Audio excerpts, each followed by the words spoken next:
I'm so excited. Welcome. I'm so happy to meet you. I want to get to know you better. Let's go for a drink. Let's do it. Let's hang out. Let's all go. Let's all go. Why not? Fun. Good Irish girl. Yes. I'll bring you on an Irish night out. I know. What's your order if you go to a pub right now? Depends what kind of. Guinness only in Ireland. Yes. I would say. Not in America. Well, I'd have to go to an Irish bar in America. Yeah, well, there's only 1,000 of them in New York City. Okay, we're Wouldn't good. be hard. We're Yeah, good. we're so good. Yeah. We're so good. Yeah. Do you? I like a spicy margarita. I would love to go to a pub with you because I know you're Irish, but also don't you know how to play the piano and play the harp? Yeah. Couldn't we go to pubs and bring a harp with us? I bought my harp. I bring it everywhere with me. Yeah, right. I wear my harp on my sleeve. You really do. You really do. What's it like playing? That instrument intrigues me. I don't know if I understand it at all. Like, do you press on a string while you're plucking it? No, you kind of pluck and flick. All right, everybody, hold on. Let me. Yeah, take some notes. Yeah, I'm gonna have to learn some stuff here. Sometimes you stamp and pluck. Okay, now here we go. But now you control the notes. How did you get into harp? My mom's a harpist. Ah, that's cool. Yeah. Was it a very musical family? Yeah, I mean, we played kind of. We did lots of instruments growing up. Yeah. And Can you still play? no, I can play like one piece of every instrument That you learned? Yeah. But I also heard or read somewhere that you went to harp camp. Yeah.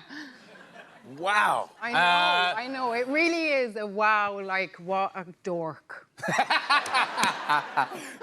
What happens at harp camp? Well, firstly, it's in a place called Tirmafeckin in a town called Drogheda. Hold on, I'm making notes as we're Yeah. going here. How do you spell that again? No, just T-E. Yeah. Tirmafeckin. Yep. And it's kind of like many generations of harpists come and gather, and That's kind of amazing. it is, yeah, but also kind of insane. Yeah, it is. Yeah. I mean, was it fun though? Did you? It was so fun. Like, we'd kind of do classes in the morning, and then you'd meet in the evening, and you'd have a kind of jam, a harp jam. Sounds crazy to me. Wow, a harp jam. Yeah. Were you a teenager? Yeah, well, I was like 10 and 11. I went twice. You went back. You went back. Yeah. Wow, you loved it. I loved the harp. What made you go back? I don't know. Well, I mean, there was like, it was fun. I loved the harp. Like, I loved playing it. My mom played it. Yeah. There was also, there was like a kind of hot harp teacher. All right, now we're talking. Here we go. Now, what does a kind of hot harp teacher look like? He taught jazz harp, and he had leather trousers on.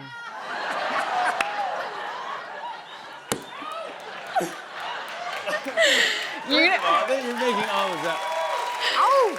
Leather trousers. Woo! Now we're talking. I wasn't alone. I can tell you that. People had a crush?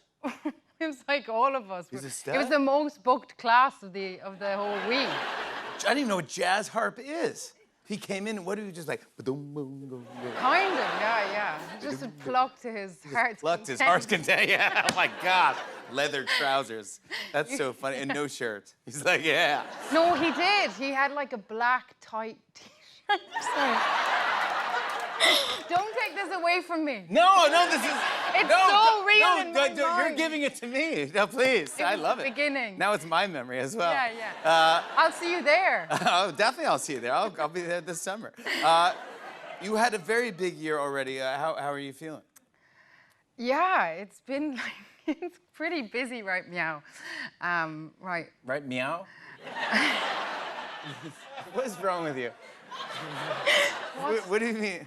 You're pretty busy, right, meow? Meow. Meow. Yeah. Why? What's going on around meow?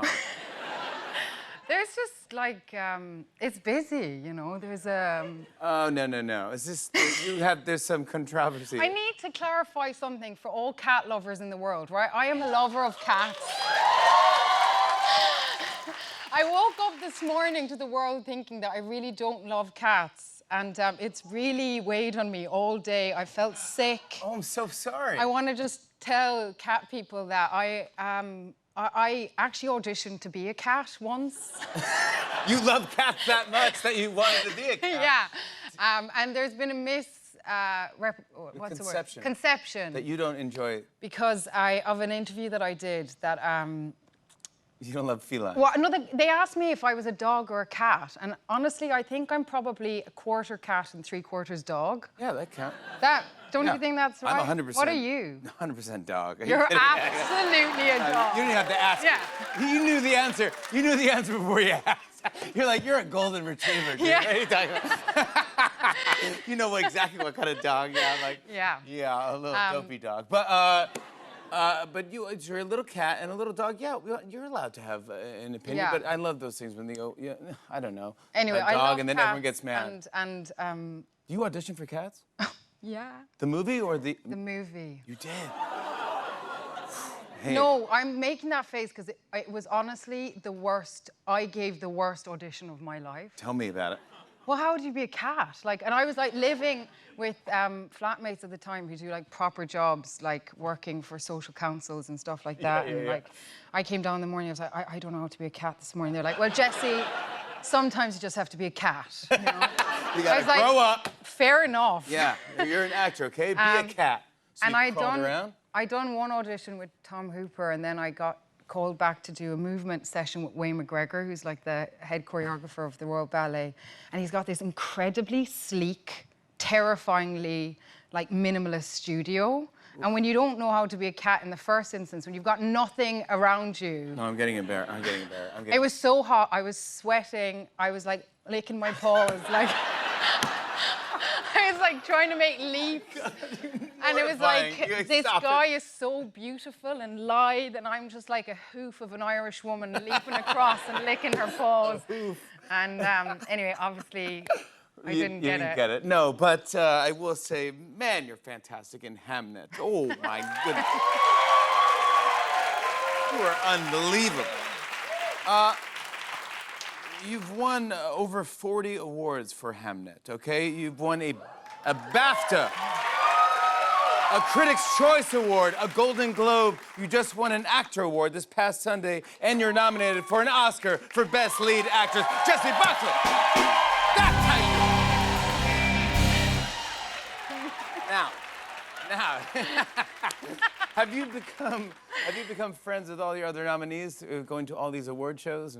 Yeah, I've made some really great friends. Like Tiana Taylor, I love. She's so fun. She's unbelievable. She's unbelievable in one battle after another. Yeah, I was like, she really is. I was so blown away by her, and I The was whole like, category is insane. insane. And like, yeah, it's been gorgeous to spend time with her. And whole you know, she's a mama. I'm a new mama, and she brought her daughter to the Actor Awards the other day, and her daughter just like. You can only imagine. She was like... Gorgeous. Yeah. And sang, and like, she's just so gorgeous. So, yeah. That's so fun. I also want to talk about The Bride, which is out on IMAX as well. This is a totally different role for you. And you actually did this. This is about the Bride of Frankenstein. This is... Yeah, it's amazing. Hey, you did this right before Hamnet. Yeah, I shot in New York for 3 months. And had 2 weeks to kind of jump into Hamnet straight after that. And did you have eyebrows? No, I actually arrived back with like bleached eyebrows, bleached everything. Yeah. And I got into the rehearsal room, and all the producers were like, oh my God, what? Like, she's meant to be a woman of the woods. Where does bleach come into this conversation? Yeah, exactly. And they were having kind of conferences about my eyebrows, but luckily they grew back. How do we set up The Bride, though? Because, man, you get to do a lot of great things in this movie. Yeah, it was such a trip. You know, at the core of it's about love, about the misfits, about the monstrousness in us all. And Maggie Gyllenhaal, who wrote and directed it, got the idea from seeing a tattoo on a guy's arm at a party one night. And she was like, right, The Bride of Frankenstein, what is that? And Really? yeah, and she went back and watched the film of The Bride of Frankenstein, and she's in it for 3 minutes and says nothing. Is that and so correct? Maggie was like, well, what does she want to say? And then Yeah, let's fix this. yeah, and so she wrote this incredible, like, I mean, when I read that script, it was like nothing I'd ever read before. And it's set in 1935 in Chicago. We meet our Frankenstein, who we call Frank, played by Christian Bale. Yeah, he's great. And he's amazing. And he goes to this mad scientist and says, I want you to reinvigorate a wife for me. And so he gets a different kind of wild wife, not just a nice wife, but one that starts a revolution, and the two of them fall into a kind of mad Bonnie and Clyde rampage across America. Yeah, it's fantastic. It's so great, so entertaining, and you crush it. You're really, really great. I want to show a clip. Here's Jessie Buckley in The Bride. Take a look at this. I am a monster. Yeah. So am I. I don't want to let you go. I don't think that's my name anymore. Find a new one. Let's start over. Yeah, a new name. Yes. Yes. Yes!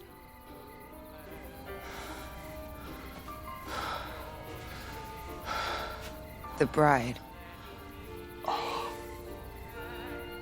I love it. Oh, my God. Who are you? Jessie Buckley, everybody. The Bride is in theaters and IMAX tomorrow. You're great. More Tonight Show after the break. Stick around, everybody. Come on back.